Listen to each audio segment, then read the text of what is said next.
정치권 소식 살펴보는 아침의 맞수 시간입니다. 윤기찬 국민의힘 법률위 부위원장, 김진욱 전 민주당 대변인 나오셨습니다. 안녕하세요. 헌법재판소가 내일 윤석열 대통령 탄핵 심판 10차 변론기일 예정대로 진행하기로 했습니다. 변론기일 요청에 대해서는 기각을 했는데 시간이라도 좀 바꿔달라 이렇게 얘기를 하니까 그 부분은 받아들여줬어요. 어떻게 보셨습니까? 사정사정해서 바꾼 거잖아요. 예. 1시간 정도 뒤로 이제 늦췄는데 예. 글쎄 헌재가 뭐 나름 밝힌 이유는 여러 가지가 있습니다.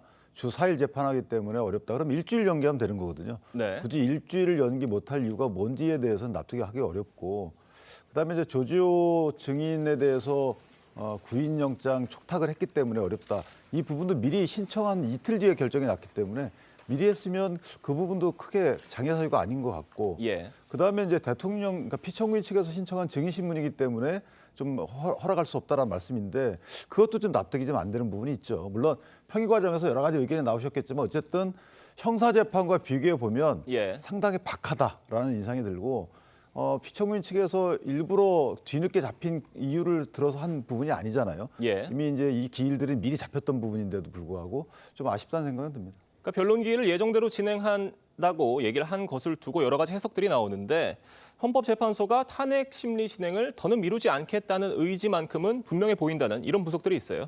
그렇습니다. 헌법재판소가 지난 12월 달에 이 탄핵 심판 절차를 시작하면서 이미 그 예고를 한 게 있어요. 그때 전담 TF도 만들었고, 그리고 최우선적으로 이것을 심리하겠다 이렇게 또 공언을 한 바가 있습니다. 예. 그리고 사실상 지금 대통령의 직무가 정지되어 있는 상황 속에서 이것이 지금 국정의 그 중단 상태 뭐 이렇게 볼 수도 있는 거 아니겠습니까? 예. 그렇기 때문에 이런 상황을 빠르게 해소하는 것이 가장 중요한 헌법재판소의 역할이다 이런 판단을 한 것 같고요. 또 어제 9차 변론 기일까지를 통해서 사실상 양측의 주장이 충분히 정리가 됐다 이렇게 뭐 볼 수 있고, 또 제일 중요한 윤석열 대통령의 헌법소 의지 부분도 확인이 된 것이다 이렇게 보여집니다. 어쨌든 시간을 끌면 끌수록 지금의 이 찬탄, 반탄 뭐 이런 국면 속에서 이 국론이 더 오히려 분열될 가능성이 있기 때문에 예. 어떤 결론을 내리더라도 빠르게 결론을 내리는 것이 좋겠다 이렇게 판단한 것 같습니다. 어제 이런 장면도 있었습니다. 윤석열 대통령이 헌법재판소에 왔다가 다시 구치소로 금방 복귀를 했어요. 이거 이유가 뭐라고 보십니까? 이례적이긴 하죠. 저는 개인적으로 이제 헌법재판소의 기일 지정과 해당 기일에 진행할 내용, 예. 그다음에 앞으로 또 피청구인에게 보장될 절차에 대해서 정확한 고지가 없는 것 같아요. 예를 예. 들면 어제 그 추측입니다. 어제 윤곽근 변호사 그런 걸 물어보죠. 혹시 최종 변론이 또 있습니까? 할 수 있습니까라고 예. 했더니 최종 변론 할 수 있다라고 얘기했단 말이에요. 그러니까 어제는 최종 변론이 이루어지지 않는다. 그런데 윤곽근 변호사는 최종 변론이 이루어질 수도 있다고 생각을 했을 것 같아요. 예. 따라서 그런 이유 때문에 대통령이 이제 최종 변론을 해야 되니까 아마 나왔다가 최종 변론이 없는 것을 알고 간 게 아닌가라는 생각이 들고, 여기서 이제 헌재가 각 절차 진행에 있어서 그 명확히 끊고 진행하는 게 좀 부족한 부분이 없지 않았어요. 예를 들면 조지호 경찰청장에 대해서는 증인 신청이 돼서 채택이 됐단 말이에요. 근데 안 나와요. 그러면 이 증인이 유지할 것인지 여부에 대해서 명확한 입장 없이 그냥 끝납니다. 예. 그렇기 때문에 다시 신청을 한 것을 마치 받아준 것처럼 돼서 이게 원래 있었던 증인이 철회가 되고 그다음에 다시 재신청돼서 받은 것인지 이런 일단락이 없다는 거죠. 마찬가지로 이번 기일에 만약에 서면 증거 조사가 있고, 어제 얘기죠. 그다음에 각자 탄핵 사유에 대해서 입장 발표 이후에 그럼 끝나는 것인지 아니면 다음에 최종 변론이 있는 것인지에 대해서 미리 고지를 해줬다면 예. 그러면 저런 혼란이 없지 않았을까라고 개인적으로 생각해 봅니다. 네. 어제 변론에서는요, 계엄 당시에 윤석열 대통령이 조지호 경찰청장에게 국회의원 체포 지시를 했다는 검찰 수사 기록이 증거로 공개가 됐습니다. 윤 대통령 측이 강하게 반발했는데 영상으로 보겠습니다. 법정에 나오지 않은, 증인으로 나오지 않은 피청구인 측에서 반대 신문으로 신빙성을 탄핵할 수 없는 진술 조서에 대해서 증거 조사하는 것은 법률에 위반된다고 생각됩니다. 재판부의 증거 결정은 이미 제4차 기일에 이루어졌습니다. 따라서 지금 이 신청을 하는 것이 기간을 놓친 게 아닌가 하는 생각도 들고, 어제 법정에서 검찰 조서 내용이 현출이 되니까 윤석열 대통령 측이 강하게 반발을 하면서 변호사 한 분은 퇴청하는 일까지 있었어요. 어떻게 보셨습니까?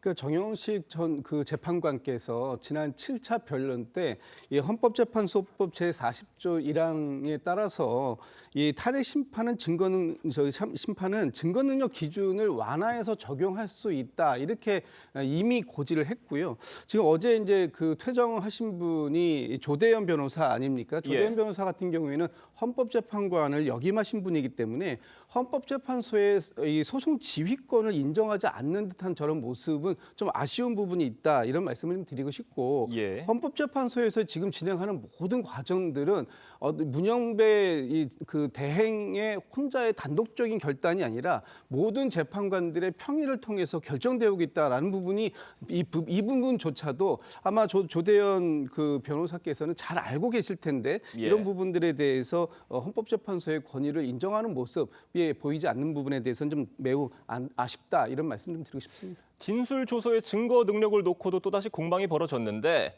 윤 대통령 측의 항의에 대해 문영배 권한대행은 증거 채택은 이미 4차 기일에 이루어졌고 이미 의견을 밝혔다면서 일축을 했습니다. 이 부분은 어떻게 보셨어요? 저는 저 부분이 두 가지가 문제라고 보는데 이제 일관되게 논란이 되고 있는 것처럼 형소법 준용을 통해서 사실 진술 증거들 있잖아요. 피신조서든 진술서 등 여기에 대해서는 법정에 나와가지고 당사자가 이 내용에 동의하는지 여부에 대해 의견을 밝히고 예. 그다음에 이제 반대 신문이 이루어진 이후에 증거로 쓸 수 있다. 이 부분을 차용하는지 여부에 대한 논란인데 저는 차용하지 않으면 위법이라고 보는 거예요. 물론 헌재 재판관분들께서 달리 생각하시지만 자 이거는 이것대로 놓고 그다음에 조지호 청장에 대해서는요. 국회에서도 신청한 증인입니다. 예. 지난번 국회 신청 증인들 가만히 보시면 그 조서에 대해서 이거 당신이 얘기한 대로 기재가 되어 있습니까라고 다 확인을 하는 절차를 거쳐요. 그다음에 대통령의 반대 신문권 보장 절차를 거칩니다. 이거는 증거 채택에 관련된 형소법에 준용을 한 거와 다름없어요. 예. 그런데 여기서 중요한 것은 저희가 증거를 쓰려면 일단 임의성도 인정이 돼야 돼요. 조지호 청장이 나와서 내가 진술한 대로 기재가 돼 있다 이것뿐만 아니고 강압이 없었다. 이것도 인정이 돼야지만 원래 이게 만약에 강압이 있었다고 진술하게 되면 이 증거는요 유법 수집 증거가 되는 거예요. 예. 그럼 아예 증거를 쓸 수가 없어요. 이 부분은 전문 증거하고 상관없어요. 그런데 조지호 청장이 증인으로 내일 나오는데 오늘 어제 증거 조사를 했다? 이거 있을 수 없는 거죠. 순서가 안 맞다는 거예요. 예. 그 증거 조사는 다음에 조지호 청장이 하고 나서 그러니까 조지호 청장의 증인신문 조서, 그러니까 증인신문 조서 법정에서 현출된 이 부분이 별도의 증거가 되는 거고 그다음에 조지호 청장이 했던 검찰 수사기관에서의 진술조서 또는 피신조서 이것도 별도의 증거가 되는 거고 예. 자 이런 이후에 이 증거 채택의 문제는 그 논란 끝에 헌재가 판단한다고 쳐요. 근데 순서가 어떻게 증인신문이 예정돼 있는데 조서부터 증거조사를 합니까? 예. 무슨 말을 할 줄 알고요? 예를 들면 조지호 청장 나와서 나 그거 강압에 의해서 했습니다라고 하면 어떻게 하실 겁니까? 예. 그럼 저 증거조사 어떻게 하실 거예요? 저런 문제가 있다는 거죠. 그러니까 저 부분은 원칙에 안 맞는다는 거예요, 원칙에. 그러니까 증거 조사가 어제 이루어졌었고 나머지 그 증인 3명에 대한 증인 신문이 내일 이루어지지 않습니까? 이 순서가 다소 어색하다는 얘기들이 있었는데 이게 왜 그런지도 설명이 좀 필요할 것 같아요. 그러니까 저는 평의를 거쳐서 어떤 식으로 결정하시는지 모르겠는데 이게 형사 절차를 한 번이라도 진행해 본 분들에 따르면 이거는 있을 수 없는 일들이에요. 증인 신문에 의해서 증거 조사가 다 진행된 이후에 예. 자 증인 신문에 따른 이 신문 증인 그 공판 조서도 증거로 채택을 하고 네. 그다음에 수사기관에 있었던 것들 진술 조서도 내가 증거로 채택을 하는데 여기에 있어서 다툼이 있을 수 있어요. 그런데 증인이 신문하기 전에 서면부터 증거 채택한다? 이건 있을 수가 없는 거예요. 예. 나오는 증인이 있는데 왜냐하면 아까 말씀드렸는데 유법할 수가 있기 때문에. 예. 그런데 그거를 그냥 하고 계신 거거든요. 글쎄요, 저는 저 부분은 도저히 이해가 안 돼요. 뭐 평의에서도 이견이 나왔을 수 있다고 어떻게 전망을 글쎄요, 하시는 뭐 분이 있어요? TF의 의견에 따라서 진행되고 있다고 하는데 그 TF에서 충분히 검토를 했을 거거든요. 그다음 예. 재판관들께서도 다 검토를 하셨을 텐데 이것은 글쎄요, 아주 낯선 모습이거든요. 알겠습니다. 어제 변론에서는요. 정치인 체포 명단을 놓고도 국회 측과 윤 대통령 측의 공방이 벌어졌습니다. 이 정치인 체포 명단 논란이 현재 진행형인 상황에서 홍장원 전 차장이 증인으로 또다시 내일 나오게 되는 거거든요. 내일은 이 논란이 좀 정리가 될 수 있을 것으로 보세요? 내일은 이제 논란이 정리가 돼야 되겠죠. 예. 지금 주장하는 것은 홍장원 전 1차장이 이 메모를 어디서 작성했느냐, 또 작성 시간이 어떻게 되느냐 이런 부분을 가지고 논란을 이 메모의 신뢰성을 의심하는 이런 상황에 이르렀는데 예. 지금 저는 그 부분은 굉장히 지엽적인 부분이라고 봅니다.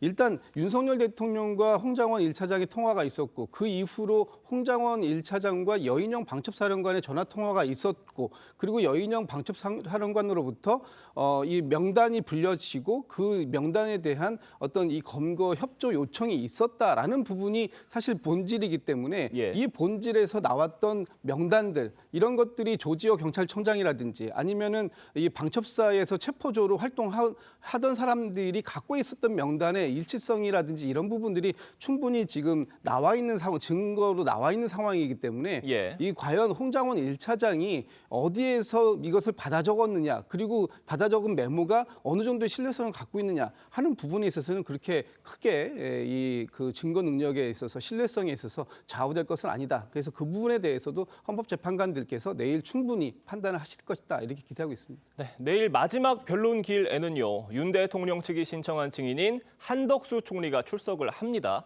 윤석열 대통령과 법정에서 첫 대면을 할 것으로 보이는데 내일 한덕수 총리가 나오면 결국 국무회의의 어떤 실체적, 형식적 정당성에 대한 그런 공방이 있을 수 있을 것 같아요. 저는 일단 한덕수 총리가 나오면 그 자체가 피청구 측에서 보면 그 자체가 증거예요. 왜냐하면 예. 한덕수 총리가 현재 그 대통령 권한대행 직무를 수행하고 있지 못하잖아요. 그 민주당의 탄핵 때문에 그렇죠. 예. 그러니까 탄핵 때문에 현재 권한대행의 지위도 정지돼 있는 이 현상 자체, 그분 자체가 나오는 것 자체가 피청구 입장에서 보면 민주당 왜 내가 이렇게 계엄을 했는지에 대해서 보시면 아실 거 아니냐라고 설득하는 하나의 요소가 되지 않을까라는 생각이 들고. 또 하나 이제 국무회의의 요건 관련해서 각자의 생각이 다르지만 어쨌든 사실관계에 대해서는 물어서 그 사실관계 어떤 상황이 누가 모였고 몇 명이 모였고 어떤 얘기들이 오갔고 이런 것들이 국무회의의 성립 요건을 충족하는지 여부에 대한 판단 자료가 되는 것이고 예. 한덕수 총리가 나는 이 국무회의가 간담회 정도였다고 본다라는 평가적 요소는 이거는 사실 증인신문에서 나올 요소는 아니거든요. 그렇기 때문에 그 평가적 요소를 한 그 평가 자체가 옳았는지에 대해서 사실관계 규명의 입장에서 보면 유용한 증인이 될 수도 있다 이렇게 생각합니다. 이런 가운데 여야는요. 계엄 상황 관련해서 증인 회유 의혹을 놓고 공방을 벌였습니다. 어떤 얘기 나왔는지 들어보겠습니다. 성일종 의원이 실제 707 단장을 회유한 거거든요. 이 사람을 불러서 마치 민주당이 회유했다는 걸 공작을 해서 그렇게 발표하려고 밀실에 불러서 그거 있을 수도 없는 거죠. 적반하장이 따로 없습니다. 자신들이 그동안 저질러온 곽종군, 김현태에 대한 해유 공작을 감추기 위한 것으로 밖에 볼 수 없습니다.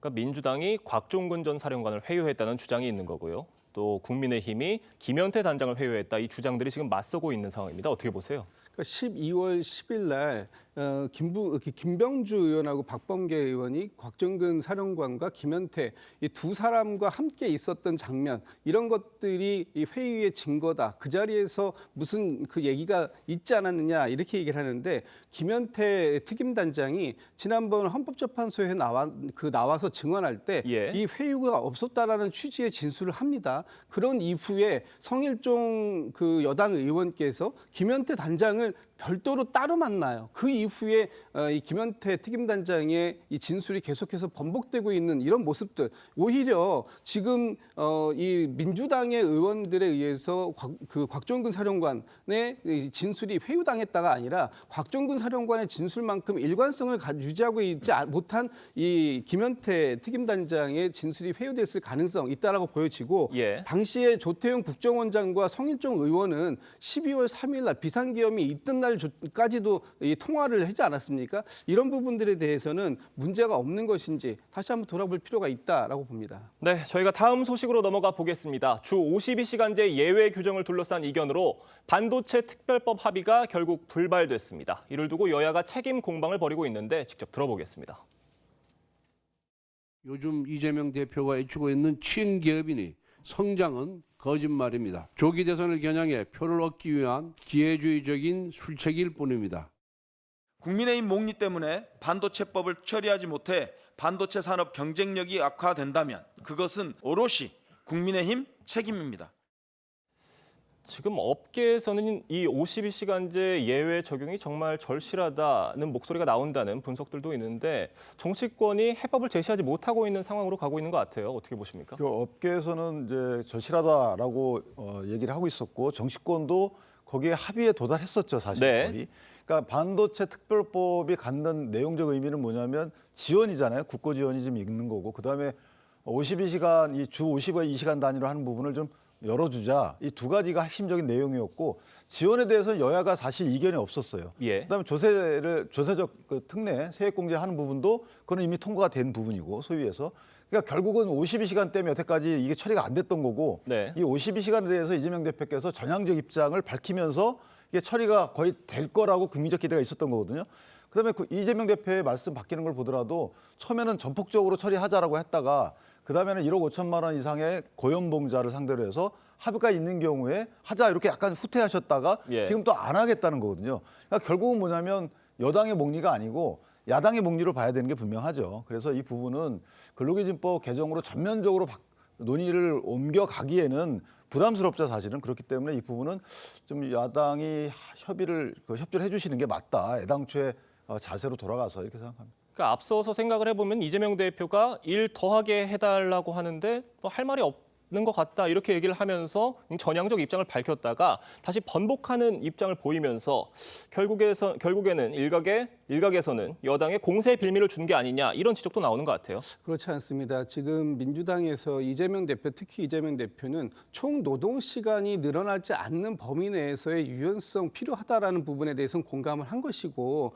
지금 그 여당이 이 반도체 특별법을 통해서 이 반도체 시장에 대한 어떤 정부적 지원 이런 것들이 반드시 필요하다라고 느낀다면 지금 야당에서 저기 주장하고 있는 52시간 부분을 제외한 나머지 부분이라도 통과시키려고 하는 노력이 필요한 거 아닙니까? 예. 마치 솔로몬의 지혜 같은 것이 필요한 때에 야당이 그 무조건 발목 잡고 있다라는 논리만 가지고 여당이 지금 이 법을 처리하려고 하는 의지를 안 보이는 것 오히려 이것이 더 큰 문제다. 일단 합의가 된 부분이 있다면 합의가 가능한 부분이 있다면 그 부분 먼저 법안을 통과시키고 난 이후에 추가적으로 이 노동 문제에 대한 부분도 논의를 계속해서 이어갈 수 있는 것인데 그런 부분들은 빼놓고 마치 야당이 이 부분을 반대해서 아무것도 못하겠다라는 식으로 이렇게 하는 것은 오히려 여당의 책임을 지금 방기하고 있는 거 아니냐 이런 비판도 나올 수 있다고 봅니다. 네, 지금 이런 상황에서 이재명 대표가 야당 성향 유튜브에 출연을 해서 민주당이 앞으로 중도 보수를 맡아야 한다 이런 말을 했습니다. 일부 민주당 지지층과는 거리를 둔 발언이라는 해석도 나오는데 어떻게 생각하세요? 저는 이제 용어 갖고 규정하기 시작하신 거죠. 원래 예. 정책 갖고 하다가 그 정책에 따른 구체적인 이제 이해관계 세력에 의해서 반박을 당하잖아요. 그러니까 거기서 더 나아가지 못하는 거죠. 각종 정책을 펴는데 그 해당 정책과 상반된 입장을 펴온 그런 진보층의 집단 반발이 있었죠. 그러니까 그걸 못 나가시니까 이제 중도 보수라는 용어를 갖고 저렇게 말씀 주시는데 저 부분은 개인적 지지를 올려서 당내 반발을 좀 무마시키려는 헤게모니를 유지하고자 하는 거기 때문에 저는 아무런 의미가 없다. 그렇게 생각합니다. 예, 김진욱 대변인님 어떻게 보십니까? 저는 지금 우리 당이 그만큼 이 스펙트럼이 굉장히 넓다라고 보여지고요. 민주당은 이념 정당은 아닙니다. 대중 정당이기 때문에 민주당 내에서 어느 정도의 포지션을 차지할 것인가 하는 부분에 대한 고민은 늘 있을 것이고요. 특히 중도 또는 진보, 중도 진보 이 부분에 있어서 많은 분들이 공감하는 부분이 있고 예. 때로는 그 어떤 정책에 따라서는 약간 중도 보수 정도의 정책까지도 우리 당은 흡수해서 그 앞으로 나아갈 수 있다 하는 그런 실용적 유연성을 보여주는 그런 그 말이었지 않은가라는 그 해석하고요. 이런 부분들에 대해서 지금 민주당이 어느 정도 어디에 포지션을 갖고 있느냐 하는 부분이 무엇이 중요하겠습니까? 국민들께서 먹고 사는 문제가 잘 해결될 수 있는 정당으로 거듭나겠다라는 그런 취지로 이해해 주시면 뭐 좋겠다 이런 말씀. 짧게 한 말씀만 더 하면 예. 그런 말씀드리지만 그 각 정당의 색채나 뭐 기조 이런 것들은 정책으로 표현이 되는 거지 대표의 한 말씀이나 뭐 정당의 강령 갖고 그게 끝까지 유지되는 건 아니거든요. 예, 이재명 대표의 우클릭 행보에 대해서 여야를 막론하고 참 많은 말들이 나오고 있는 것 같습니다. 두 분 말씀은 여기까지 듣겠습니다. 감사합니다.